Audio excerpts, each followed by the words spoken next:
Morning. In our next tutorial of Kotlin, we'll discuss about this radio buttons. So how to create radio buttons. See, just I'm creating here radio. So how to create this radio buttons we'll see here now. So means this radio, but normally we'll use it for either option like male, female, like that cases we use mostly this. So how this case happens we can see here now. So normally for radio buttons, all we can use as a group. Single, if we can use, we need to write lot of conditions. Normally use this as a group. So what I'll do here, first I can create here in this one radio group. Within a radio group, I can create a buttons, linear layout with orientation as vertical. So with I'm giving you the orientation here as a vertical. Then within this, I want to drag and drop 2 or 3 radio buttons and one radio group. See this orientation I'm giving you as a vertical. Then in this same here buttons, we have here radio button, radio group. So first I want to drag and drop 3 radio buttons, 1, 2, 3. Then I want to drag and drop radio group as well. So radio group also I drag and drop. So then here, now what happens here? Radio group is created here. So this radio group I'm changing as a height as a brand. And I don't want to close like this. I want here this partial close because these 3 buttons I want to utilize within this. I want to create within a radio group.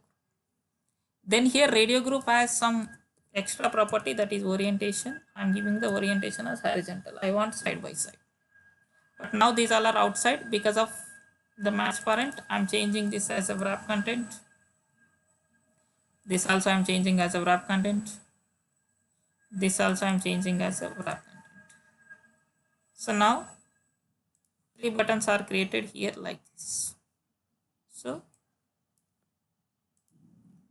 wrap content. Why this still third button is outside?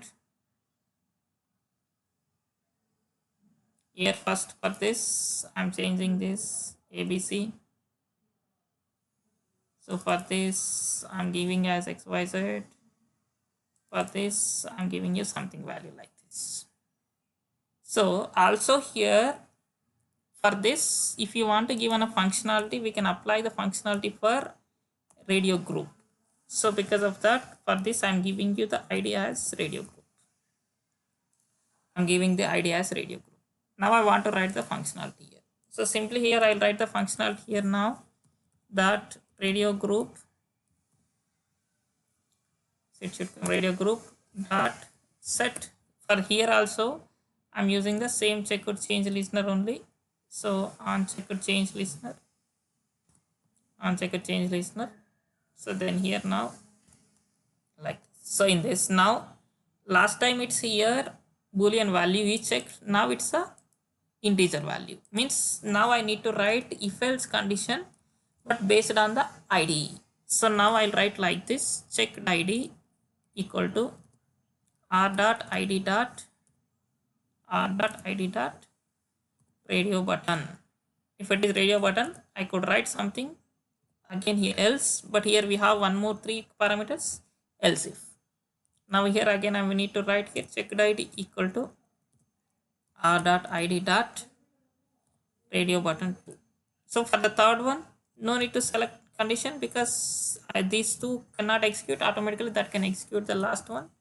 So no need to write, just I'm giving you a toast for this, say toast dot make text.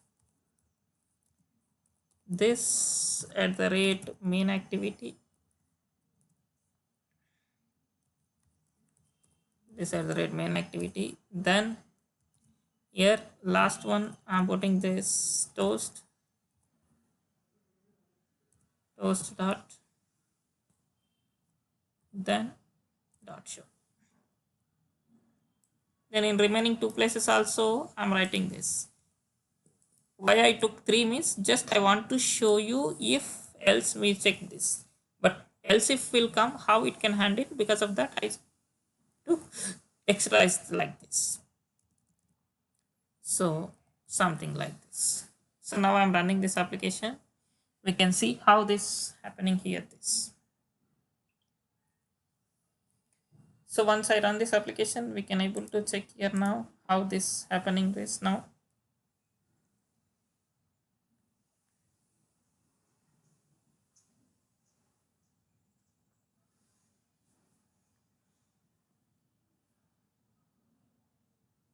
So it's still running this program. Once it is run, we can able to check this output.